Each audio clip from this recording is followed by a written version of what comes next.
രാഹുൽ മാങ്കൂട്ടത്തിൽ കീഴടങ്ങാൻ സാധ്യത. കാസർഗോഡ് ഹോസ്ദുർഗ് കോടതിയിലാണ് കീഴടങ്ങാനുള്ള സാധ്യത ഇപ്പോൾ ഉള്ളത്. ഹോസ്ദുർഗ് കോടതിക്ക് മുന്നിൽ വൻ പോലീസ് സന്നാഹമുണ്ട്. ഇപ്പോൾ സിജു കണ്ണൻ ചേരുന്നുണ്ട് കാസർഗോഡ് നിന്നും വാർത്തയുടെ വിശദാംശങ്ങളുമായി. സിജു, അതായത് കീഴടങ്ങിയേക്കും എന്നുള്ളൊരു സൂചനയാണ് ഇപ്പോൾ ലഭിക്കുന്നത്. എങ്ങനെയാണ് എന്തെങ്കിലും തരത്തിലുള്ള സ്ഥിരീകരണങ്ങൾ വരുന്നുണ്ടോ? ഇപ്പോഴിതാ പോലീസ് സന്നാഹമൊക്കെ അവിടെ ഉണ്ട്.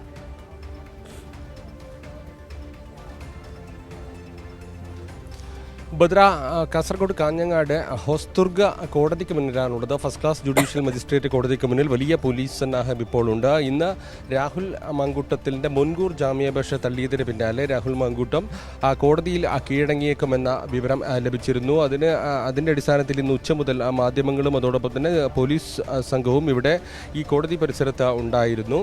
നേരത്തെ ബംഗളൂരുവിലേക്ക് കടന്നു എന്ന സൂചന ലഭിച്ച രാഹുൽ മാങ്കൂട്ടത്തിൻ്റെ ലൊക്കേഷൻ കഴിഞ്ഞ ദിവസം ലഭിച്ചത് ഈ സുള്ളിയ ഉൾപ്പെടെയുള്ള മേഖലയിലാണ്.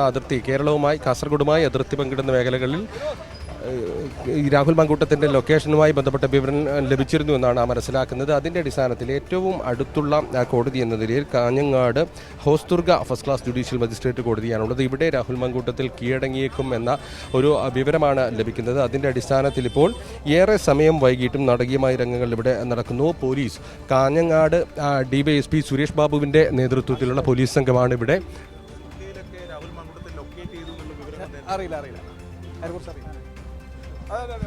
ഹോസ്ദുർഗ് DYSP സുരേഷ് ബാബുവിൻ്റെ നേതൃത്വത്തിലാണ് വലിയ പോലീസ് സംഘം ഇപ്പോൾ ഹോസ്ദുർഗ് കോടതിക്ക് മുന്നിലുള്ളത്. നേരത്തെ സമയം വൈകിട്ടും ഫസ്റ്റ് ക്ലാസ് ജുഡീഷ്യൽ മജിസ്ട്രേറ്റ് കോടതി ജഡ്ജ് ഇപ്പോഴും ഇവിടെ ഉണ്ട് എന്നുള്ളതാണ്. ജഡ്ജ് ഇവിടെ നിന്ന് മടങ്ങിയിട്ടില്ല. ഈ സാഹചര്യത്തിലാണ് ഇപ്പോൾ വലിയ പോലീസ് സന്നാഹം ഇവിടെ നിലയുറപ്പിച്ചിരിക്കുന്നത്. നേരത്തെ മാധ്യമങ്ങൾ ഉൾപ്പെടെ ഇതേ സ്ഥലത്ത് തന്നെ ഹോസ്ദുർഗ് കോടതി പരിസരത്ത് തന്നെ ഉണ്ടായിരുന്നു.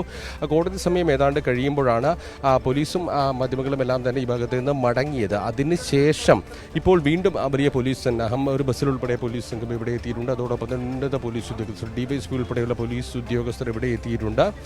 രാഹുൽ മാങ്കൂട്ടത്തിൽ കോടതിയിൽ കീഴടങ്ങാൻ എത്തിയേക്കുമെന്നൊരു വിവരമാണ് ലഭിക്കുന്നത്. നേരത്തെ രാഹുൽ മാങ്കൂട്ടത്തിൻ്റെ മുൻകൂർ ജാമ്യാപേക്ഷ കോടതി തള്ളിയതിന് പിന്നാലെ വലിയ പ്രതിരോധത്തിലായിരുന്നു.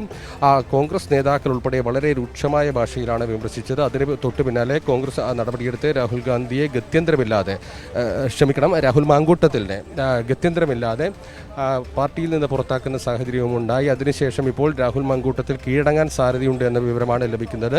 ഞാൻ നേരത്തെ സൂചിപ്പിച്ചു, ബംഗളൂരുവിൽ നേരത്തെ രാഹുൽ മാങ്കൂട്ടത്തിലുള്ളതായി പോലീസിന് വിവരം ലഭിച്ചിരുന്നു. ആ ഭാഗത്തേക്ക് പ്രത്യേക അന്വേഷണ സംഘം അന്വേഷണം വ്യാപിപ്പിച്ചിരുന്നു. കർണാടകയിലെ വിവിധ മേഖലകളിലേക്കും അന്വേഷണം വ്യാപിപ്പിച്ചിരുന്നു. അതിനുശേഷം ഇപ്പോൾ കഴിഞ്ഞ ദിവസങ്ങളിൽ ലഭിച്ച വിവരം ഈ സുള്ളിയ, പുത്തൂർ ഉൾപ്പെടെയുള്ള മേഖലകളിൽ രാഹുൽ മാങ്കൂട്ടത്തിൻ്റെ സാന്നിധ്യമുണ്ട്. ആ ഭാഗത്തേക്ക് കടന്നിട്ടുണ്ട് എന്നൊരു വിവരമാണ് ലഭിച്ചത്. അതിൻ്റെ അടിസ്ഥാനത്തിലാണ് ഇന്നിപ്പോൾ ഈ കോടതിയിൽ കീഴടങ്ങുന്നതിൻ്റെ അടിസ്ഥാനത്തിൽ മാധ്യമങ്ങളും എല്ലാവരും തന്നെ ഇവിടെ എത്തിയത്. പക്ഷേ ആ സമയത്തൊന്നും ഒരു സൂചനകളും ലഭിച്ചില്ല. പിന്നീട് മാധ്യമങ്ങളെല്ലാം തന്നെ അല്പസമയം മുമ്പ് ഇവിടെ മടങ്ങിയ ശേഷമാണ് ഇപ്പോൾ വലിയ പോലീസ് സന്നാഹം ഇവിടെ എത്തിയിരിക്കുന്നത്. ഒരു പക്ഷേ രാഹുൽ മാങ്കൂട്ടത്തിൽ കീഴടങ്ങാൻ സാധ്യതയുണ്ടെന്ന വിവരമാണ് ലഭിക്കുന്നത്. പോലീസ് ഉദ്യോഗസ്ഥരും അക്കാര്യം സ്ഥിരീകരിക്കുന്നില്ല. ഏതായാലും ഒരു സാധ്യത തള്ളിക്കളയാനാവില്ല. സുള്ളിയ ഉൾപ്പെടെയുള്ള മേഖലകളിലാണ് ഉണ്ടായിരുന്നതെങ്കിൽ ഏറ്റവും അടുത്ത കോടതി ഫസ്റ്റ് ക്ലാസ് ജുഡീഷ്യൽ മജിസ്ട്രേറ്റ് കോടതി കാഞ്ഞങ്ങാട് ഹോസ്ദുർഗിലാണുള്ളത്. ഈ സാഹചര്യത്തിലാണ് ഇവിടെ രാഹുൽ മാങ്കൂട്ടത്തിലെത്താനുള്ള സാധ്യത കണ്ട് വലിയ പോലീസ് സന്നാഹം ഒരുക്കിയിരിക്കുന്നത്.